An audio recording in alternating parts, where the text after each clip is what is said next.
Ang Parkinson's disease ay isang neurological disorder na nagdudulot ng iba't ibang physical disadvantages sa mga apektado nito. Ayon kay Dr. Jed Noel Ong, isang neurologist mula sa Makati Medical Center, isa sa pinakakaraniwang reklamo ng mga pasyenteng may Parkinson's ay ang pagiging matigas o stiff ng katawan kapag sila'y gumigising na nakakaapekto sa paggalaw ng isang tao at patuloy na lumalala sa paglipas ng panahon. So, ang most common complaint ng patients na may Parkinson's is that paggising nila, very stiff or matigas yung buong katawan nila. So, nahihirapan silang bumangon sa kama and umupo. And a lot of them will have improvement ng symptoms after they take the medications. Yung sa pagkain, ang nagiging problem naman is that yung tremors, yung panginginig, no? So, yung kamay nila nanginginig. So, every time they try to eat, nahuhulog or natatapon yung kinakain nila. Hirap sa paglakad at magpanatili ng balanse dahil sa sobrang bagal ng kanilang paggalaw na nagiging sanhi ng pagkatumba at nagpaktas ng panganib ng pagkabali ng buto sa mga pasyenteng may Parkinson's. Some of them also hirap sa paglakad in a sense that mabagal, sa sobrang bagal nila, they have a tendency to fall as well. Actually, dun sila pinakadelikado, prone sila sa falls, fracture, head trauma because of the symptoms of Parkinson's. Dagdag pa ni Dr. Ong, hindi lamang motor symptoms ang dulot ng Parkinson's.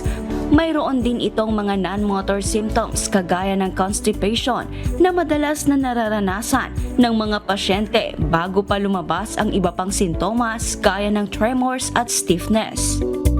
So, ito yung pinaka-important, no? Actually, the patients wouldn't know na may ganun pala na non-motor symptoms because most of them will come into our clinic because of the tremors, saka yung stiffness. Pero once we do the history, no, tinatanong namin meron. So, ang laging complaint ng patient is constipation. Hirap silang dumumi. So, most of them will complain of constipations even before na mag-manifest yung mga tremors, yung stiffness. So, yan yung unang-una namin nakikita. Paalala rin ni Dr. Ong na ang tremors ay hindi karaniwan para sa matatanda, kaya't mahalagang magpakonsulta agad sa doktor upang mabigyan ng agapang gamot at gabay sa pamumuhay ng normal, kasama ang regular na pag-inom ng medikasyon at pagpapayo sa aktibidad na makakatulong sa kanilang kalusugan. With regards to Parkinson's disease, actually, yung tremor, no, yung panginginig sa kamay, hindi siya normal sa matatanda. So you need to seek consult talaga kasi hindi natin masabi na baka Parkinson's na yan and they need the medications as well. And for patients who may Parkinson's, it's good that you can go out pa rin, pwede pa rin mamasyal, pwede mag-exercise, you can even travel outside the country if you want.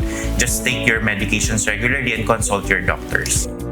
At para sa iba pang impormasyon ukol sa Parkinson's disease, tunghayan ng programang Doctors on TV ngayong linggo, alas 7 ng umaga. Dito lang sa UNTV. Kichi Cipriano, UNTV News and Rescue. Diyos ang aming sandigan, serbisyo publiko ang aming inahalagahan.